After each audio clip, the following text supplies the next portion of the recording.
Thank you guys for joining me here on the last segment of today's show, concluding today's show with not really talking about the games, but what happened after the Dallas Cowboys game, right? Against the Philadelphia Eagles. We just talked about it. The Eagles completely dominating them 34-6. But we saw obviously some more frustrations after this game coming from the Cowboys. Losing yet again is obviously frustrating in his own right, but it was a pretty direct comment from Micah Parsons on Mike McCarthy, his head coach, after the game, where usually, when players are asked these sort of questions and kind of the questions are alluded or kind of, you know, asked in a way where it's directed at a guy, a teammate, or a coach or anything like that. But usually we hear players, dance around it a little bit or dress it up a bit to kind of say a lot, but not really say anything at all at the same time. But in this situation, Micah was pretty direct about it, the way it came out. And it had to do with Mike McCarthy's coaching future and whether or not he saw Mike coming back and coaching next year, to which Micah Parsons had to say the following quote here for you guys. This is first what Micah Parsons said on that. He said, "That's above my pay grade. That's above my pay grade about if Mike is coaching again next year. Coaching, Mike can leave and go wherever he wants. Guys I feel bad for is guys like Zach Martin and guys who might be on their last year or on their way out, because that's who I wanted to hold the trophy for." And he continued it on this next segment here, where he said, because that's who I wanted to hold the trophy for. And after that, what I think a lot of people, and really myself, took pretty, on the negative side, was the following, where he said, "You want to win games and do great things with those types of legends who put in more time and work than Mike McCarthy ever did." And the more I read it, the more I saw the clip on social media or whatever, the more I kind of understood it as just a way that it wasn't like a direct shot to kind of get Mike McCarthy out of there. The more I read it, the more it sounded a bit more, less harmful, less negative. But in the moment when I first heard it, I was like, what? Like, why did he even say that? Like, how could he even say that? I think the reaction that a lot of people had, but it definitely sounded worse the first time I heard it. And people, went at Michael Parsons, yesterday and today for the negative interpretation that I also had at the beginning. But I think the more I read it, the more it sounds less harmful and just very less direct than initially I thought of. But even after this, Michael Parsons, I believe yesterday, responded to the initial reactions to his quote. And on his own podcast, on The Edge, I think by Bleacher Report, it's on Bleacher Report, he said, "I never once threw or even intended to throw Mike McCarthy under the bus," was the main takeaway from his sentiment. But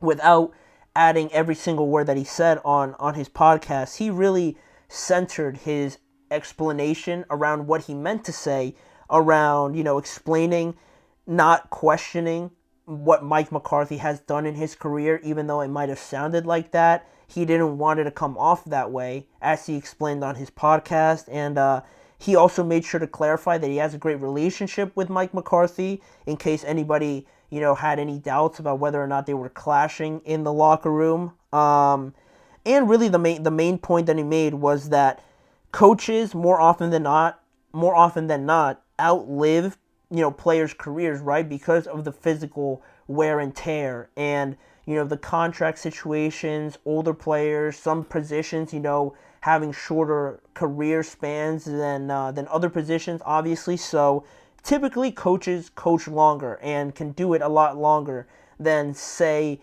Zach Martin or guys like that, right? Obviously, who get hit quite literally every single play of their career. So he wanted to clarify that and just say how, that's what he initially meant when he referenced Mike McCarthy in comparison to Zach Martin. And really he just wanted to shine a light on Zach and not really wanting to be this negative comment around Mike McCarthy as if he had any ill feelings towards him as well. And based on that response on his podcast, today, Mike McCarthy mentioned to the media that him and Micah had a conversation about it and that there's really no issue there overall. And to me, just firstly on the comments, right, to get to that before I talk about anything else, the whole quote, the first part that was pretty controversial was Mike can leave and go wherever he wants, right? Kind of making it sound like, Mike can leave. It doesn't matter. He could leave if he wants to. Like, we don't need him. It kind of sounded like that, but again, the more you read it, it goes back to that point where Micah is mentioning how really Mike McCarthy, like he says, can leave and he can go coach wherever he wants, realistically, right? Legitimately, or literally rather. He could leave and be fired by the Cowboys and get another job pretty soon at the college level or professional level. I think a lot of teams hold him in high regard, right? So that's really where he meant, and that one was the lesser of the negative quotes that he said. The other one was the one that I felt was a bit more, unnecessary, where he said, you want to win games and do great things with those type of legends who put in more time and work than Mike McCarthy ever did. You can easily see where that can be misconstrued, right? Saying something like that makes you right away think like Mike McCarthy may not be working as hard as maybe other coaches that you've had, or that Mike, you're really putting all the blame on Mike McCarthy, like almost like he doesn't do anything. And of course, Micah mentioned that's not how he wanted it to come out. So yeah, the intentions are one thing, but I felt like that part really just wasn't necessary. He could have just ended it with, you want to win games and do great things with those type of legends, and who put in more time and work than the regular NFL player or than most people typically do. He could have said that. He didn't have to mention Mike McCarthy, and I don't really know why he directly compared him to Mike, because that was easily a way to be kind of negative or for people to interpret it negatively. And I know when you're talking, usually you aren't bothered by how people are going to interpret this. If you know what you want to say and what you mean really wasn't negative, then it shouldn't bother you what people say. But it's hard to do that when you play for the Cowboys, realistically, right? You don't really have that luxury without getting a million questions after it. People spinning it in a bunch of different ways. But really, to me, I wasn't completely taken aback by the comments, like I said, after I read them a little bit more. But the real issue to me is how, again, no one is talking about the game anymore. No one is talking about Micah having a good game in the first half, maybe asking him about how he could play better to kind of motivate the rest of his team. What more can he do on the field to get this defense playing back to the level that they believe that they can play at with the talent that they have? But that's not the question that he's asked. I don't know the rest of the questions that he was asked, in fairness, but the main thing that everyone runs with and takes away from this is that he was asked about his head coach, and it makes it seem like he is blaming his head coach. And that's really the real issue about this, is that nobody, again, is talking or really caring about what is going on the field. And what makes headlines is,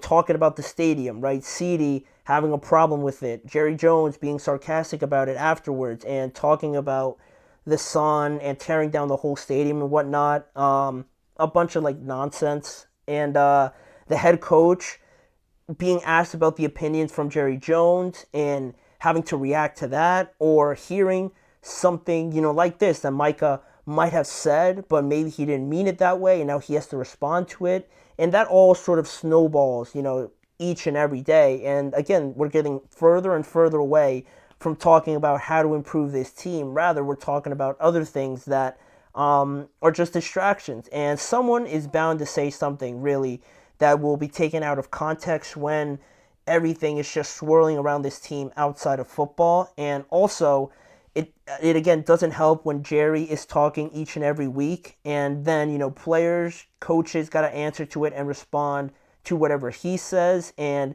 things get lost in translation all the time, right? It just gets distracting trying to figure out exactly what one person exactly said. And not only that, what did they actually mean? And then you have to have a conversation about it, answer the media about it. And again, I mentioned all these things, and we're not talking about how they could get better in the running game, defending the run, improving with Cooper Rush. Are they going to go to Trey Lance? Everything to do with football is very secondary.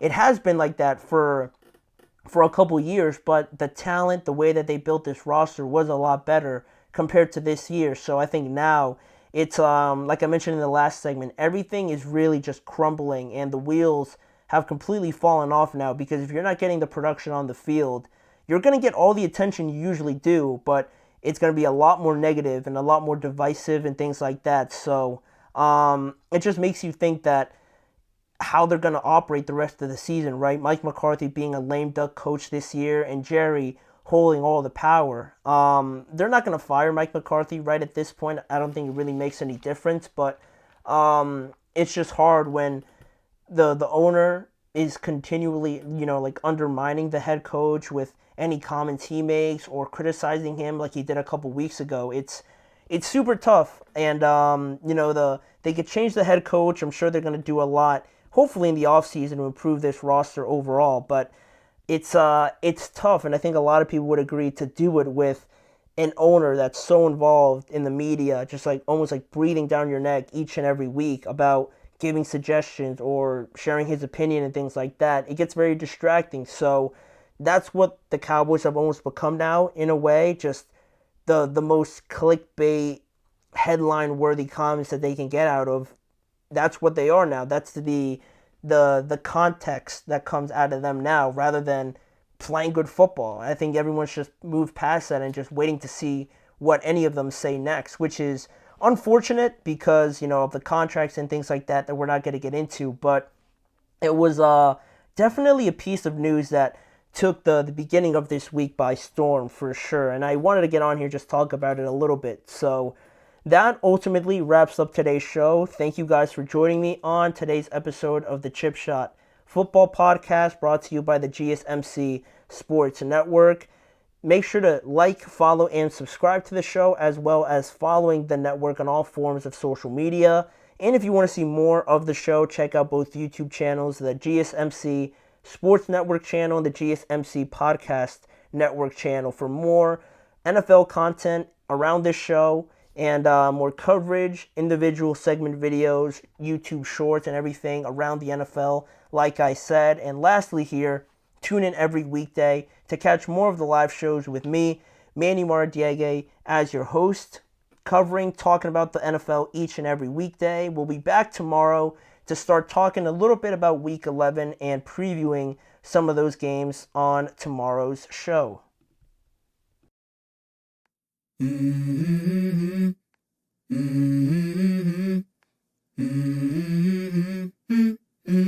Let's go. I wake up to a little bit of drool on my pillow, feel like it's gonna be a bad day. Yeah, I'm tired of shit, and the coffee ain't hit yet, damn, ain't that great. I don't wanna go to